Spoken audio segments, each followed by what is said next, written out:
Welcome to this episode of Chakmah, Choter. Chakmah in Hebrew means wise. It means that the individual that is ascribed this designation has a reasonably fast processor. They're able to observe the information, particularly in Yahweh's Torah and prophets, and to process it systematically such that they can deduce intelligent decisions. Chakmah is interesting, and that's one of the reasons we call this series Chakmah Choter, is because Chakmah was the first thing that both Dod, as the king of Israel, and Yeshaya, Isaiah, as the great prophet of Israel, attributed to the Choter. There are two exposés on the Choter in Yahweh's Torah, prophets, and Psalms. The first was written right around 3,000 years ago by Dod, and he wrote the 14th mashal, which is a proverb specifically about the Choter. The entire word picture or proverb, mashal, is devoted in its entirety from beginning to end about this unique individual who will be ascribed many attributes by God. And in particular, he is going to be Chakmah, intelligent. And he's going to use his intelligence to reacquaint Yehudim and Yisrael with Yahowah, and also with the Messiah himself.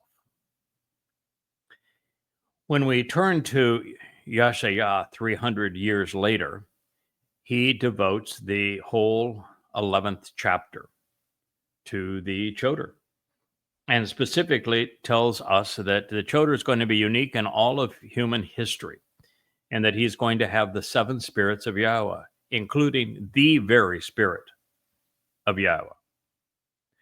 And the second spirit, after declaring that the Choter is going to be imbued with the spirit of Yahowah, we're told that he has the Ruach of Chakmah.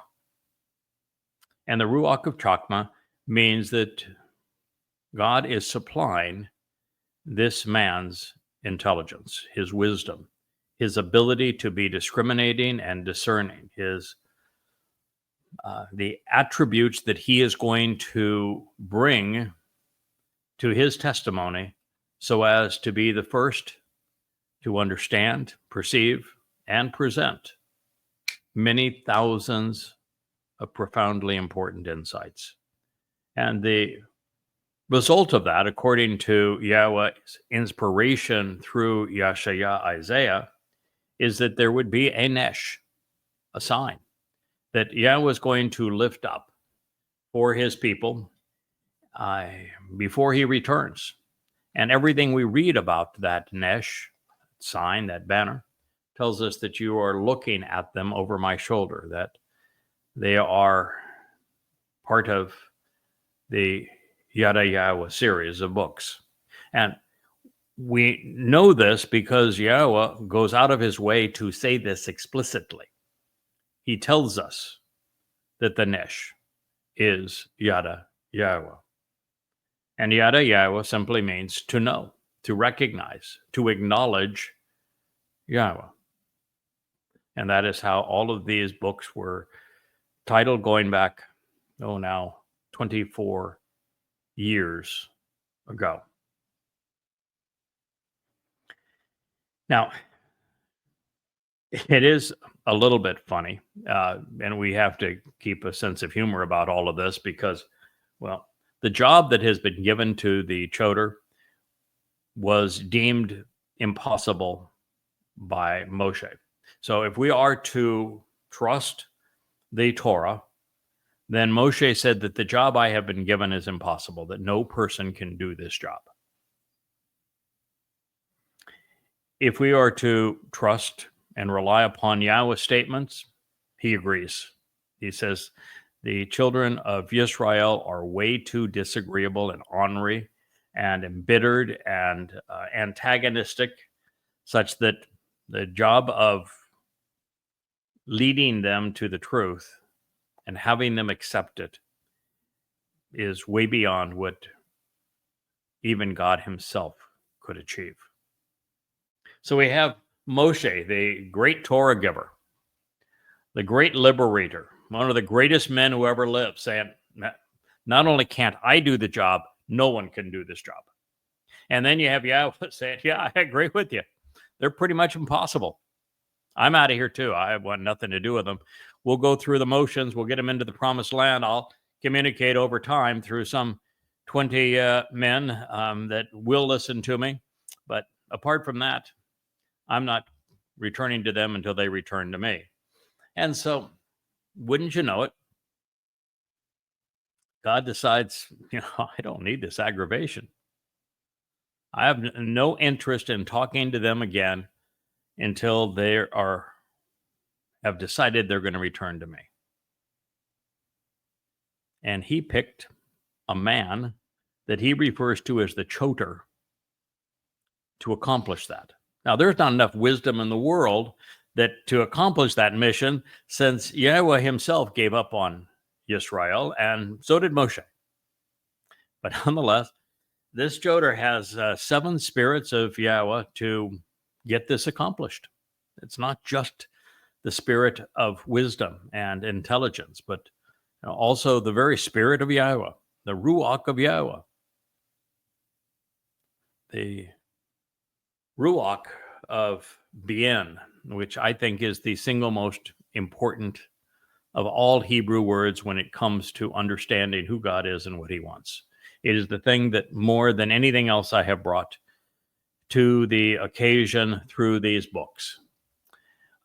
You have to begin with the second to last spirit that Yahowah says has been bequeathed to the Choter, and that is of diat, of knowledge. You have to know what God said.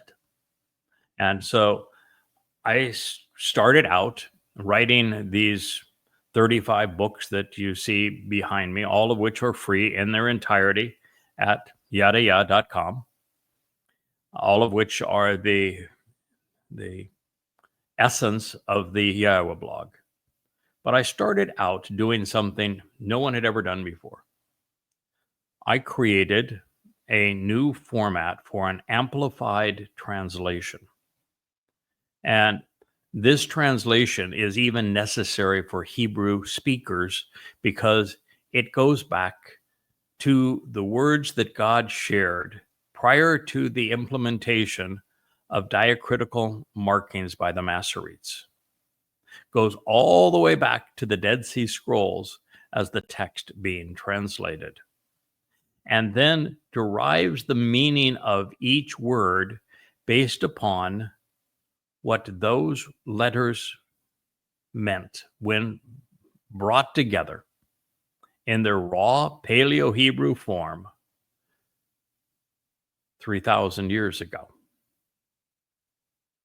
And I have been exceedingly systematic and diligent in presenting Yah's testimony consistent with the original meaning of each word, recognizing that in many cases you can deduce the meaning of a word by its verbal root, its actionable root. And this is particularly true in Hebrew.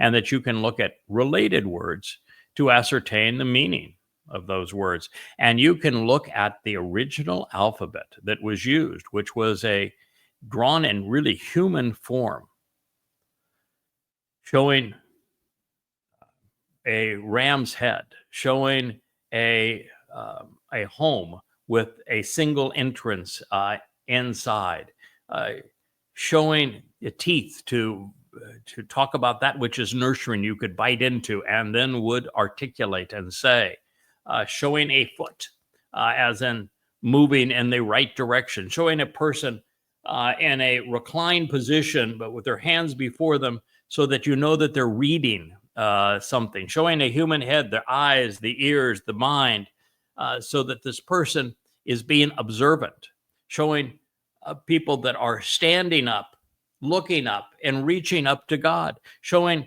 God's hand reaching down and out to us to lift us up, showing the human eye to tell us we ought to be perceptive. And these were the letters that these words were comprised of. And all of those drawings have specific meaning to us. And we can deduce the meaning of the words based upon the graphic depictions that were used to define them. But I didn't just do that. I then took an amplified translation of the meaning of the words that God conveyed, recognizing that it was always appropriate to convey every meaning that was appropriate in that context, rather than depriving the God of what he was trying to say by us deciding, no, he was trying to say that, but not this. So I provided an amplified, really the first ever amplified translation in this regard. And then I put the most generic form of the Hebrew word in a parenthetical and made it in italics, so that you can, if you're reading this online, which the books are free online, you can copy and paste that into any search engine and look it up in a lexicon designed to tell you the meaning of that word as it was used 3,000 years ago. And then beyond that, I would expand the translation within the parenthetical. And then I would provide you with the Hebrew stem and the conjugations, as well as the moods, so that you get a fuller picture of what God was trying to say. Very few people know that Hebrew is a language where there is no past, present, or future tense. All things are forever true. All that Hebrew attempts to do is to limit or release a verb in time, with the perfect conjugation, limiting the period of time. It can be in the past, the present, or the future, but it's a limited period of time, and the imperfect expanding that so that it would continue in time, the action of the verb. The stems can do any number of things. They can convey just simple, unnuanced reality. They can say that the object is a secondary subject and is carrying out the action as would be the subject, which means if it's God's talking about a person, it's saying that person is acting like I would have them act. It can have moods that say that, stems that say that the subject is carrying out the action of the verb and actually receiving the influence of the verb at the same time. It can say that the person being described here through the action of the verb is unaffected by anyone else. This is solely on their own initiative. It can say that this person was forced and compelled to do what the action of the verb describes, which would be the opposite of that, wouldn't it? And then you have, in addition to the conjugations and the stems, you have moods. Hebrew is the only language where volition, free will, is so important. It can actually be expressed in first, second, and third person, in the cohortative, first person, in the imperative, second person, or in the jussive, third person. That's really an exceptional way to be able to communicate. So everything is true for all time. The action of the verb is nuanced in terms of the relationship that is established between the subject and object of that action. And the time can either be expansive or constrained. And I shared all of that with you. And if there was a word that is used infrequently and someone is questioning what its meaning might be, I'll go back to the original use of that word in the Torah and derive a further connotation from there. And if you run some that are just really expansive, like Zeroah, we'll do a whole study on it, and we'll go to every place that word is used, and therefore have an expansive and accurate definition, particularly of a word that is so important in communicating God's message. So this is something that was very unique in terms of developing BN, understanding. Because it's one thing to approach it intelligently, which I think this is an exceedingly intelligent way to go about reintroducing God's people to what Yahweh said. And so it is definitely Chakmah. It is definitely bien, because we're making connections to understand and deduce insights that have never been seen before.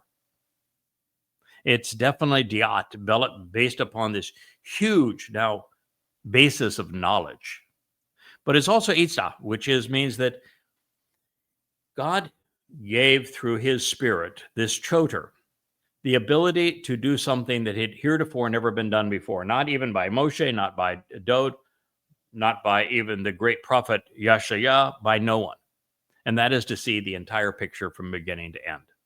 From creation and the life and times in Gan Eden, all the way through our expulsion, and then the means that we would be given to re-enter Gan Eden, the fulfillment of that process, and then ultimately what leads to Gan Eden, the Garden of Eden, being reestablished, and our allowance to return to it. No one had ever seen the whole picture before, and it could demarcate every important date along the way, and then could explain how each of the cast of characters that Yahweh depicts are ascribed certain roles that are so essential during that entire process.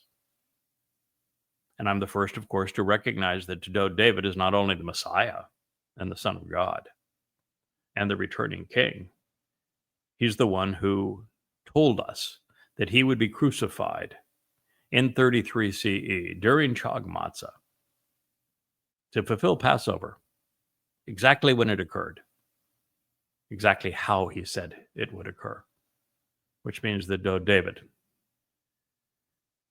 is the Messiah, the Son of God, who is our Savior, and there was never a Jesus.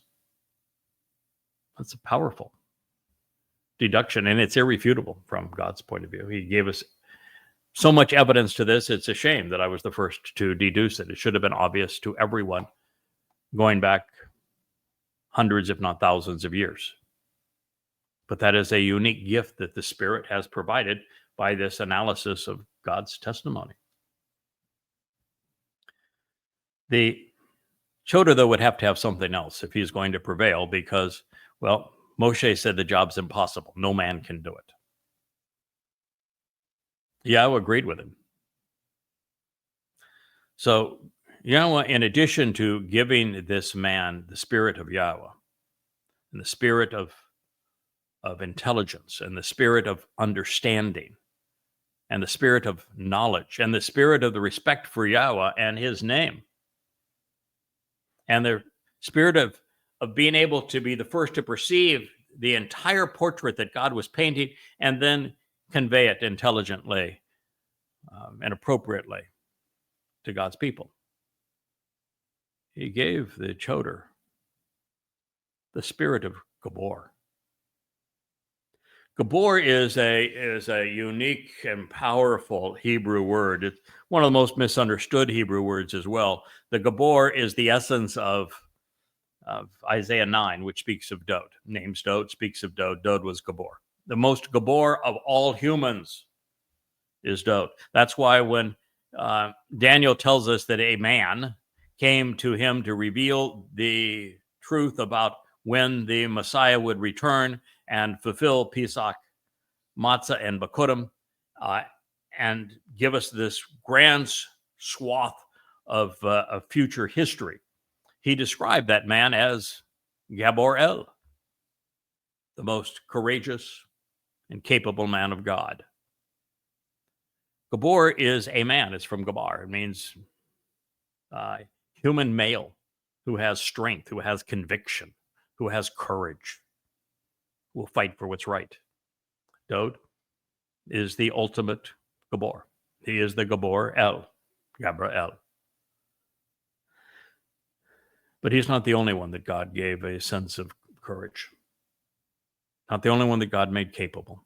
Not the only one that Yahweh imbued with great conviction and confidence. Not the only one that God made him able to fight the good fight because the battle would be tough, beyond what any man could achieve. And yet this man would achieve it. Why? Because he has the 7 spirits of Yahweh. Why? Because he was willing to listen to Yahweh. Why? Because he devoted his life to this mission and has been relentless in the pursuit of reintroducing Yisrael and Yehudim to Yahweh and reacquainting God's people with their Messiah and the Son of God, our Savior, King David.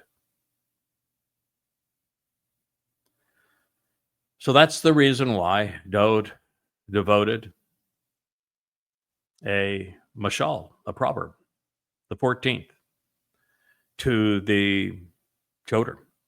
He even devoted the 8th to Chakmah, so that when he introduces the Choter as Chakmah, you would know what Chakmah means, and the power of Chakmah, of wisdom, of intelligence, of having a disciplined and fast processor that is capable of exercising good judgment, of using evidence and reason to deduce extraordinarily important insights. And in these books that are behind me, free on the shelves at YAHOWAH.com, there are many thousands of insights that were previously unheralded.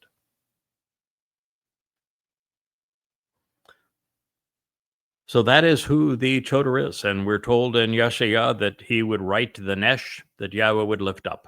We're told in Zechariah exactly how Yahweh would bring this banner up, how large the banner would be, how it would be like a moving picture. It's the Yahweh blog. It is Yada Yahowah. And we're told explicitly that the Nesh is Yada Yahowah, God telling us that thousands of years ago. Now, I would just like to leave you with one other thought here before we return to Chakmah Choter, is that now that you know what Chakmah means, Choter has a number of meanings. My favorite, because I think it's funny in today's vernacular, but a Choter is a sucker. Now, a sucker is actually a good thing when you consider what the sucker is doing. In this case, the sucker is giving new life and producing fruit on the fallen root stump that is Yisrael. It gives the roots and the stump of Yisrael not only new life, but productivity, fruit. That's a sucker. I like that because sucker is a pejorative today, and Chakmah means smart. So he is a smart sucker. And I think that's hilarious, personally. God has a sense of humor. And if you're going to be associated with him and work in his company, you need to have a sense of humor. It's the whole reason that Yahweh chose Elia of all people to bring back. Now, 2 reasons that he's bringing Elia back as the other of the 2 witnesses. And one of those 2 reasons is that Elia was a smart sucker. He was a bit of a smart ass. You want to know the truth. And God loved it. God's totally entertained by the sarcasm of Elia. And of course, the other reason is that the obstacle in getting Yisrael, then, now, and tomorrow, to embrace Yahweh by name and accept their Messiah, the Son of God, and returning King, their Savior, David, is religion and politics. Those are the things, those are the obstacles that stand in the way. And so what did Elia do? He was the one who was the most successful at exposing and condemning the religion and politics of Israel. And not just the religion and politics of Israel, because it was Baal, the Lord, and Asherah, the Queen of Heaven and the Mother of God. He destroyed Roman Catholicism and Christianity at the same time, not just Judaism. So this is God's cast of characters. And, you may not like them because, well, Moshe was a broken down old shepherd, and he was a stutterer. And then he crashed and burned. He literally gave up on Israel. Said, I can't do this anymore. And Elia, guy that he's bringing back, well, truth is, he was a smart aleck. He's funny as all get out. He had sarcasm, which today is banned humor. And he was anti-religious and anti-political. Yeah, he'd be like me. He'd be getting you're a bad boy all the time on X. I mean, every month I get spanked by X for correctly ascribing the truth to Islam or Christianity or whatever it may be. In fact, I was even spanked on X for saying that that X programmers and computers were irrational. So you can't even criticize the computers that run X without being spanked. Oh yeah, it wouldn't have lasted a day. Somehow managed to persevere. So these are God's casted characters. Then you go one step further and you look at who's the guy that Yahowah said, this is the one I love. This is my guy. I choose him because he's got all of the attributes and attitude and courage and character that and intellect I love. That was David. Picked him at 8 years old, which means that they knew each other much before Dode was 8. Anointed him as the Messiah, said the Spirit's never going to leave him.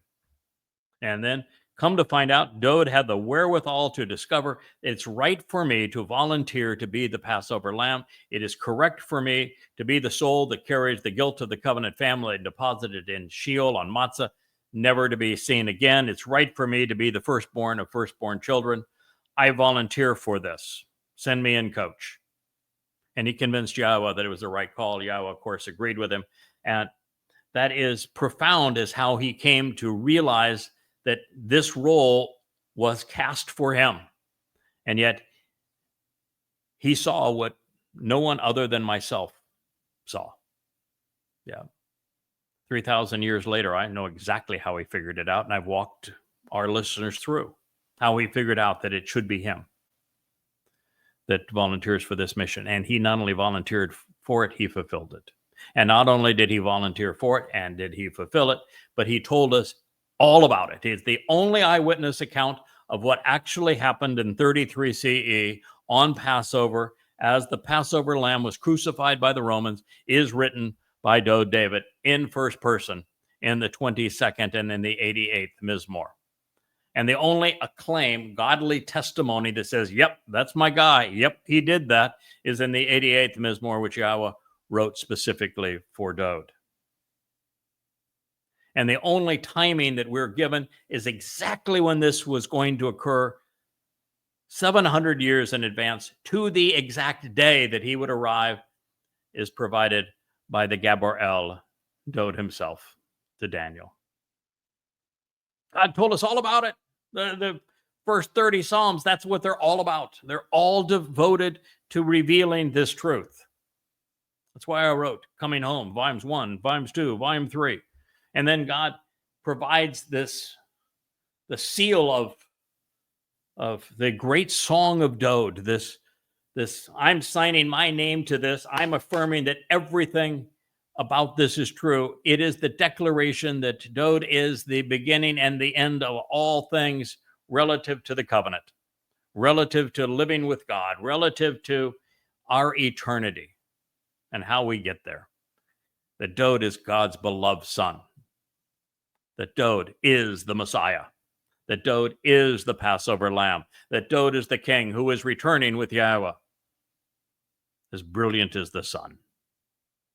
It's all there. It was all there for 3,000 years. It's all been there. And so that's the reason why the Choter is Chakmah, because someone needed to discover what was hidden in plain sight and then share it with you. And that's why we're here. So this next line is pertinent to that. We're in Yirmiyah. And in Yirmiyah, Yahowah is speaking. And he says, through whom can I choose to speak? Who will respond? Dabar. Shall I consistently communicate? Who will listen? Peel, imperfect, first person, singular, cohortative. And who can I choose to testify as a witness to sustain and to warn? Wa'ud shall I use to responsibly admonish and assist, who will continually speak like me? Hiphil, imperfect, cohortative, first person, singular, such that they will listen, that they will hear without relenting, call imperfect. Behold, speaking of his people, they have uncircumcised and stubborn, unresponsive ears, and they are incapable of listening, comprehending, or enduring. So look now and notice that the word of Yahweh now exists. It is this time called perfect. It's become an insult to be scorned, to be disrespected by them.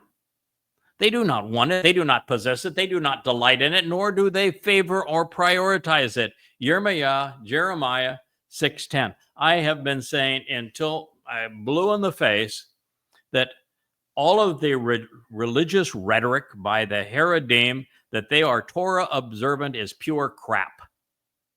They're Talmud observant. They dress the Torah up like it's a whore and dance around it. They've plastered over it with the Talmud, and the Talmud is not the word of God. It doesn't even contain the name of God. And when these bozos read their Torah recital, they got no idea what it says, what it means, how to apply it to their lives. And they won't even say Yahweh's name. I understand more about the Torah than every rabbi who has ever lived.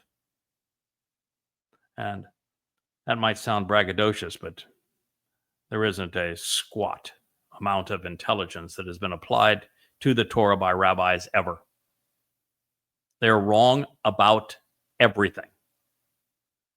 And just begin with Maimonides. He's 250 years off on the Jewish calendar, and yet Jews believe him. You know, he came up his calendar with the sanctification of the moon. Why? Because the moon's really important in Islam, and he was a Muslim. And because of the number 19. Because the number 19 is the secret number in Islam. Not based on the Torah. I've provided a timeline too. I've told you exactly what happened when. The day that we were escorted out of the Gan Eden, 3968 BCE. The very time that Abraham and Yishak climbed up Mount Moriah to perform the dress rehearsal for Pesach, such that the narrative would confirm the way back into the garden. 1968 BCE, on Passover in that year. I've told you the exact day that the cornerstone was laid for the house of Yahweh's name, called the temple, and shared the commemorative speech of that cornerstone being laid, which is the 89th Mizmor, doing show after show on it and writing extensively about the 89th Mizmor, the most important piece of literature ever narrated, ever shared. God was the songwriter. 968 BCE, year 3000 Yah. And I've shared with you the commencement speech that was given 7 years later when the house for Yahweh's name was completed by Solomon on the Temple Mount before all Yisrael, when he told all who would listen that in their future they would be hearing the voice coming out of the heavens of the Nakri, the observant foreigner, and that they needed to listen and do everything he asks of them. And surprisingly, there's not a single rabbi that was smart enough to figure out, hey, we ought to be looking for that Nachri fella. God says that we need to do exactly what he asks, and that he was be the Zeroah, the final Zeroah, the one cultivating the harvest. I've also shared that it would be in 33 CE, year 4000 Yah, giving the exact date that Chag would be celebrated, and even denoting the fact that Passover is not a 7-day holiday. Chag is a 7-day celebration. Passover is simply the first of those 7 days. And that matzah is a vastly more important celebration than is Passover. And that Passover by itself is counterproductive. Passover is not the door to freedom, the door to life. Freedom from our guilt comes on matzah. If you were to become eternal, but still slathered in your religious and political guilt, the only place for your soul would be Sheol. You don't want to do it as the rabbis are telling you to do it. Anyway, it's Dode, 33 CE, year 4000 Yah, that fulfilled Pesach, Matzah, and Bakurim. And that means that it will be 2033, 40 Yobel from that moment, 2,000 years, that the final 3 Moed Mikri are going to be fulfilled. Towrah, not Rosh Hashanah. We're not celebrating the Babylonian New Year. It's the day of the herald, Towrah. And it's going to be the greatest show on earth. That evening and the following morning are going to be unlike anything the world has ever witnessed. And Eliah is going to be the master of ceremonies for this event. And it's going to be the sacrifice of the red heifer. And it is going to be glorious because God is going to release the waters that cleanse the adulterous woman. And he's going to ignite the fires that reach up into the heavens. It just is going to be beyond anything the world has ever seen. And then God's going to return with Dode. 6:22 p.m. as the sun sets in Jerusalem, October 2nd, 2033, or 6,000 Yah. 5 days later, with the entire earth restored to the conditions of Gan Eden, we're going to have the opportunity to camp out with God again. That is the whole picture. That is the timing of this picture. And I want to share it with you under Yahweh's name, as Yada Yahowah, as the Yahowah blog, because the rabbis scorn and disrespect Yahweh's name and his testimony, replacing it with theirs. But I won't let them get away with it, nor should you. It is the word of Yahweh that I care about, and I disrespect the word of all rabbis, as does God. All you should care about, if you are a Yehud Jew, is what is the origin of Jew? Yehud. What does Yehud mean? Do you even know? Do you even know how that name, Yehud, was comprised? I do. The first Yah is from Yahowah. The Ud is from Dode. It's Yahowah and Dode, Yahweh's beloved. God named you after the ultimate Yehud, Dode. So Yahweh was saying, through whom can I choose to speak that's going to respond? And for the time that this was provided, and the 7th century BCE until Towrah in 2001, where Yahweh reached out to me and said, I want you to do this for me. I said, okay, well, obviously I'm not having a conversation with myself, and the very fact that you're speaking to me about this and asking me to do this, I'm going to assume that you are who I think you are. What does he want me to do? I said, you're going to begin by defending my people. I want you to expose and condemn Islam. You want me to do what? You know that not a single person has ever done that and lived through it? Let me see. I'm fully aware of that. I want you to expose and condemn Islam because Islam is trying to kill my people. Don't get all uppity with me. That's only the first of many things we're going to do together. Well, can I, like, are you negotiable? Sure, kid. What do you want? I gave him the 3 things I wanted. Said, fine, now reach into your pocket. You'll find my signed agreement in your pocket. I did. It was there. We've done this ever since. 10, 12, 14 hours a day for 24 years. We're going to see it through. Today, that book that he asked me to write is called Goddamn Religion. It's 4,200 pages long. It's the most comprehensive, contextual, well-documented presentation of the Quran and of the Hadith, Muhammad and Allah, and the first Muslims ever written. If Israel had used it rather than bullets and bombs to hold the Muslims who perpetrated October 7th accountable, the world would not have turned on you. You would have had complete and total success. That's why God wanted it written. I remember that morning on October 7th that I was watching the horror of Muslims shouting Allahu Akbar while flooding into Israel, realizing that the overwhelming preponderance were just ordinary Muslims. They weren't Hamas at all. And I realized that at that moment, I'm the only person on the planet who knows exactly what's happening, that we're seeing a reenactment of what Muhammad did at Kabar. And I realized there's not another person on the planet that understands that. And I also understood why the IDF couldn't respond, why they were paralyzed, and why they won't be able to deflect the next Alaska's flood. I even understood what Alaska means, why it's there, why that dome of the hoofy print is there, what those things actually represent, why they should be torn down.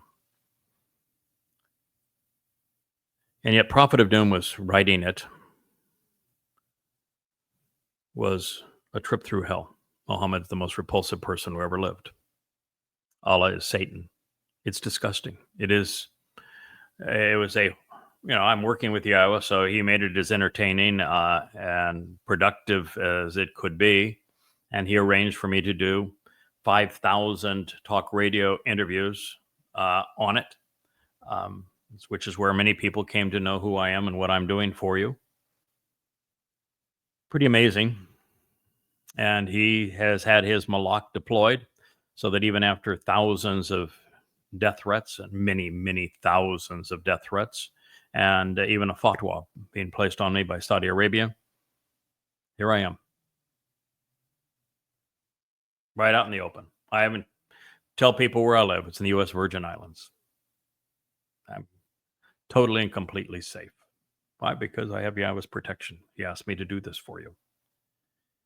But come October 7th, I had already written Prophet of Doom. It's the only book that I had written that I had not gone back to edit, to improve. One of the things that I'm very devoted to doing for you, because I'm really a good listener when it comes to God. When I learn something more from him than I knew the day before, and it provides a little different shading on a subject, I want to go back in and correct everything from the beginning. And when you have 20,000 pages that you've written, that's considerable effort. And the one place I didn't want to go back, though, was Prophet of Doom. It's a nasty experience. And so I asked YAHOWAH, I said, I'd like to press on. I'd like to finish Coming Home 3 and then write Coming Home 4, which is celebrating Dode's Mizmor, his Psalms, Dode's life, whom I'd come to so love and appreciate. And so could I take a pass on this? Can we just use Prophet of Doom as it currently exists? God says, no. I've taken care of you. Now you take care of my people. 6 months later, the one volume of Prophet of Doom is now the 5 820-page apiece volumes of goddamn religions, the most comprehensive, compelling, irrefutable exposure and criticism, denunciation of the Quran, Allah, Muhammad, the Hadith, Islam, Sunnah, the first Muslims, what happened at Yathrib, what happened at Kabar, what happened at Hudaybiyah, what happened at the Pledge of Aqaba, ever written. By the way, God didn't just pick on Islam because Islam is not God's most hated religion. Judaism is that. And so we wrote 3 books to renounce Judaism, called the Babel series. And God calls the author of the Christian religion, Paul, the plague of death. He devoted the life of an entire prophet just to denouncing Paul 666 years before he'd write his first letter, Chabauk. And based upon God's rebuke, I would write 5 volumes completely trashing the Christian New Testament. I mean, literally left nothing but shreds, proving every aspect of it from beginning to end is a farce. Disproving it, not to save Christians from it, but so that the religious rubbish of Christianity that robbed Dowd of his titles, of his achievements, robbed Yisrael of the promises God made to them, robbed humanity of the chance of salvation.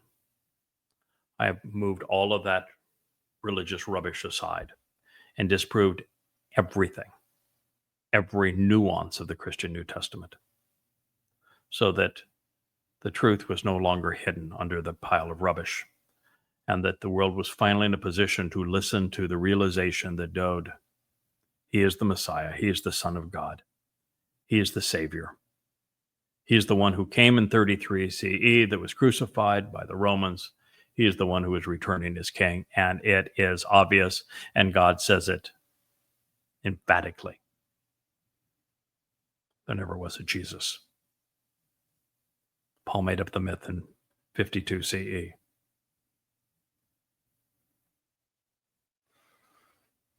These are the things that God gave me the ability to articulate to you. And because they run so counter to the religious and political platitudes of the lost and deceived, God gave me the Gabora, the courage, the capability of delivering this information to you boldly and bluntly.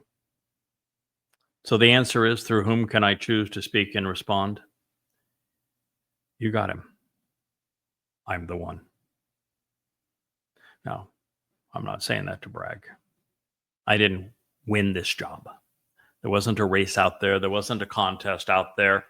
There wasn't submit your resume and see how you do. I was out minding my own business. I had walked away from religion and politics, and I want to tell you, I was very deeply involved in both. And I'd walked away from them because logic dictated it, because I'd done my homework and I had realized that there wasn't anybody worthy in politics and there wasn't any worthy claim in religion. And God tapped me on the shoulder and said, I want you to do this for me. And he didn't pick me because, well, I was qualified. Quite the contrary. He didn't pick me because I was the most articulate person on the planet. Not the case. He didn't pick me because I'm, 6'5" and buff and a star athlete, or that I can sing and dance and that I'm known and popular. Nope. He didn't pick me because everything I had done in my life had turned up roses and that I had never failed or never struggled in my life. No, quite the contrary. He didn't pick me because I was perfect. He picked me because there was no one else to pick. See, there's no reason for me to brag. I was asked to do this by God, and I accepted it because there was no one else to pick. Not a single Jew was willing to do the job, nor was there any other goy on the planet. Now, I can't tell you that I was as difficult as was Moshe in accepting the job. Moshe had history with Jews that was very negative. He had tried to save them, and they turned on him. And so when God came to him and said, I want you to do this with me, Moshe said, hell no, I'm not doing that. Nope. Go away. Not going to happen. And God said, well, you're the only guy. There was no other choice because Moshe had keen knowledge of the politics and the religion and the militarism and the caste economic system of Mitzrayim, of Egypt. He knew it and he hated it and he walked away from it. So Moshe had walked away from religion and politics, and therefore he was qualified because he understood these beasts. I had done the same. But you see, in my case, I only had a positive impressions of Jews and Israelis. I had been a businessman, and every time there was an opportunity to do business with a Jewish man or woman, I was all over it, all the time, because every business deal I ever did, and there were millions of them, with Jews was enjoyable, honorable, productive. I love Jews. And then I had the opportunity to go to Israel, and I got to meet and spend quality time with Israelis. And man, I love Israelis. They're tough. They've got conviction. They've got character. They got backbone. Love Israelis. So I was exactly the opposite of Moshe. I said, yeah, absolutely. I love these people. Of course, now, God didn't tell me the whole story. We were going to learn this together. And he told me the whole story. Oh, by the way, I'm going to ask you ultimately to do what Moshe said can't be done by any human. Where I agreed with him. And, good luck with that. No. And by the way, if you fail, I'm going to destroy the planet. So no pressure or anything. And that's what the prophet said. If this job that Yahweh has asked me to do of getting his people to Shub, to return to him, if I fail, God's going to destroy the planet. He is not going to come back. No pressure or anything. No responsibility. Nah. Not with Yahweh. I might take a 1,000-year nap when this is over, but we're going to see it through. And God's very clear we prevail. So eventually, you're going to come around. I had the great honor today of seeing the second very well-known spokesperson for Israel in America and in the world befriend me at on Facebook, where we're nearing the maximum audience size. And I will share both of these names with you in a further date because it is really important that we do what we can to encourage these two television personalities. And they're far more than television personalities. They've been welcome guests in my home and I mean that not only in the sense that we listen to both of them almost every day. It's a man and a woman. These are two people whose character and conviction that I've come to love. And both are now at least listening. And on X, we have the ear of every important voice that stands with Israel. That's a tough audience. I'm not saying that it's going to be easy to get through to any of them, but ultimately we do. And that's what God's going to accomplish, because when he said, who can I choose to have testify as a witness to sustain and warn? He found his guy. Devoted every waking moment to him for the last 24 years. I have 8 to go. We're going to see it through. We will prevail. And Israel, if you want to know how much conviction I have, I've already told you that to save you from Muslims, I have received many, countless thousands of death threats and a fatwa, which is definitely skin in the game, right? I've not only devoted 100,000 hours to learning what I need to know to share these revelations with you. I've not only invested $1 million in the support of this mission on your behalf. And I don't take donations. There's nothing to offset it. The books that are available on Amazon are royalty free, and the books that are available at yadayah.com are entirely free.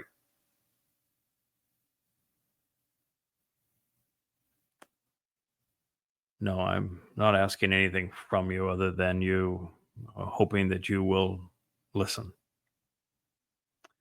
But Yahweh is intent. He is insistent that we see this through, that we share as a witness what needs to be known to warn you about the path that your politicians and your religious leaders are taking you down that is away from him. And that we sustain you and protect you from what is coming by telling you the truth. Being the boldest person in social media and on the internet as a voice that stands not only staunchly behind Israel and with Israel, but to take the bullets on behalf of Israel. But as I was going to say, it goes even beyond all of that. Because of the many names and titles that Yahweh affords to me, from Yada to the Choter, to his Nakri, to the Bashar, to the final Zeroah. One of them is the Adam of Perah. Many of you might recognize that from Numbers 19, the red heifer. It actually means bloody red man of the earth who is productive and fruitful, but it can be translated red heifer. That's how it's known best. So the red heifer sacrificed. And in this case, I'm going to lay down my life, going to actually be bludgeoned to death by the corporeal manifestation of Hasatan on the Temple Mount on the 24th of September, a Shabat, in 2033 on Towrah, to a full solar eclipse as the remnant of Israel watches the gory scene. Much like Dowd was crucified by the beast of Rome 2,000 years prior to that. But it's what God's going to do with that sacrifice this time that's going to make such a difference. That's why he's bringing Eliah back to be the master of ceremonies, because what Eliah did 2,888 years prior, the sacrifice of the bull, with Yahweh igniting the flames, surrounded by copious amounts of water. It's exactly what's going to transpire. And based upon Numbers 19 and Numbers 5 with the adulterous woman, that sacrifice is going to prepare the mortal remnant of Israel to witness Yahweh's return with Dowd and to enter the Gan Eden, the Garden of Eden, as all of Israel's foes are wiped out and eliminated at this time. It's the end of the time of Jacob's troubles, which begins with the Shabuah harvest 7 years prior, 1 year from now, 22 May of 2026. So I'm going to lay down my life for you, Israel. That's how devoted I am to this cause, to you. Now, it's actually not as dramatic as it sounds. God's going to make it dramatic. It's going to be the greatest show on earth. But what I'm going to give is my Bashar body. What Dowd gave was a Bashar body. They're expendable. God can create a new one at any time. As a matter of fact, even we going forward will be able to create new Bashar bodies. And I'm going to be at that point more than happy to have my Bashar body bludgeoned by Hasatan for the benefit of Yisrael. So I'm giving something that cannot be kept anyway, because my nephesh soul is going to be removed from it. And the nephesh soul is what matters. And it's your nephesh soul that matters to me. And if I can sacrifice a bashar body for your nephesh soul, that's a good trade. And that's what we're going to do. And so I'm going to be that final witness, sustaining you and warning you, responsibly admonishing you and assisting you, such that they will listen.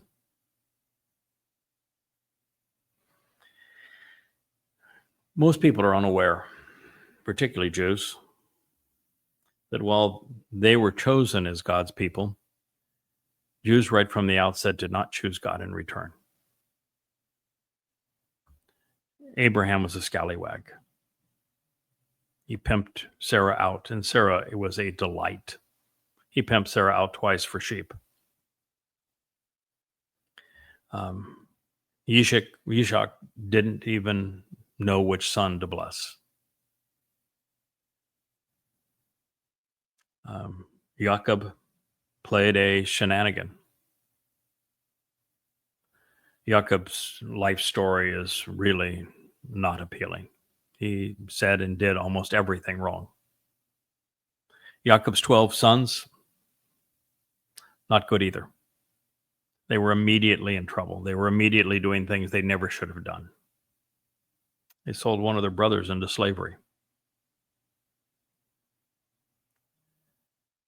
The children of Israel under slavery in Egypt were not good. When Moshe finally tried to help them, they turned on him. The entire Exodus experience is horrific.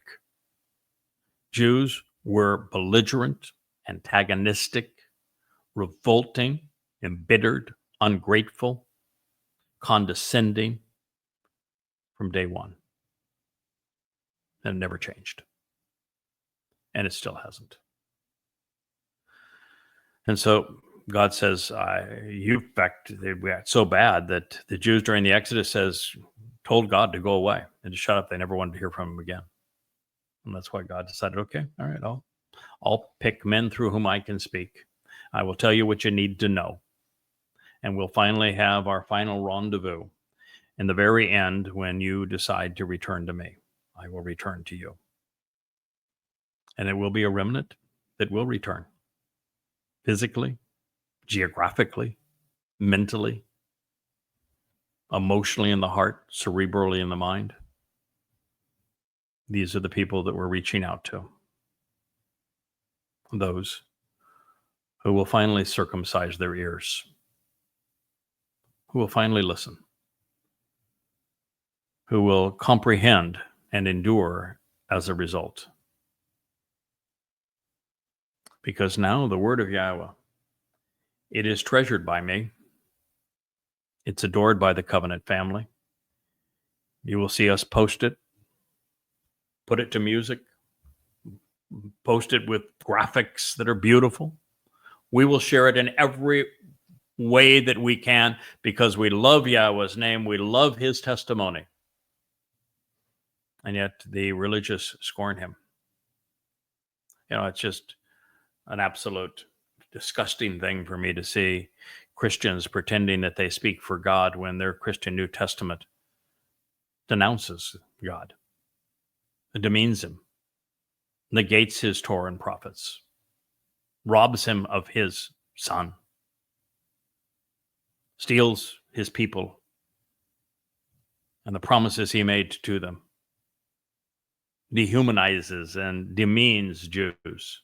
And you see these jerks pretending that they not only, we love Jews because our Jesus, he was a Jew, No, the Christian New Testament's an anti-Semitic rant. Condemns Jews for crucifying the mythical Jesus. It's disgusting. Everything about it's identity theft and robbery. And of course, I am the foremost expert on Islam. No one knows the religion better than I do. And every part of Allah and the Quran exist to wipe out humanity.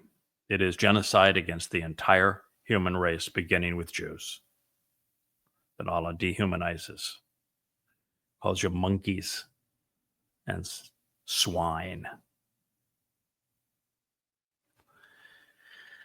Tells Jews to kill you. Jimmy tells Muslims to kill you as Jews. And they did. They perpetrated genocide against Jews. Killed every man in Arabia, every Jewish man in Arabia, the first Muslims killed. Tens of thousands of them. Raped the Jewish women. Sold the Jewish children into slavery to buy more weapons. It's the birth of Islam. It is an anti-Semitic genocidal rant. Just the truth. It's undeniable. It's what the Quran says. It's what the Hadith says. It's what Muhammad did. It's what Allah celebrates. And sadly, it was rabbis that made it possible, because they sold Talmud readings to Muhammad, which he used to give his Quran a sense of religiosity. Without rabbis selling Talmud stories to Muhammad, you'd never even heard of him. He would have been a low-life thug in Arabia, and no one would have ever known. But it's also true that rabbis created Christianity. The first person to call himself a rabbi, the man who learned everything that he needed to know to create the myth of Jesus, to rob Dowd of his title, to counterfeit what occurred, to create a New Testament based upon annulling the Old Testament. The person who had the skills as taught by the rabbis to do that was the Rabbi Paul. Yeah, without rabbis, there is no Christianity. There's no diaspora, because it was Rabbi Akiba who foisted a false Messiah on the world, brought in the wrath of Hadrian, the name that is going to haunt Jews more than any other, Palestine, is all a result of what Rabbi Akiba did with his false Messiah. It was Hadrian that came up with the term while he was crucifying Jews as a result.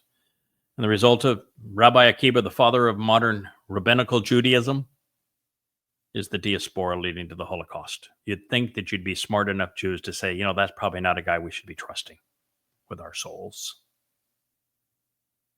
You should be smart enough to realize that Judaism has created the enemy that robbed you of your land, that is even robbing you of your land today, that caused the diaspora, that caused the Holocaust. And it's the same rabbis that created Christianity that has haunted you for 1,800 years and dehumanized you. And it's the same rabbis that created the religious veneer for the Quran that has turned 2 billion people into those seeking your annihilation.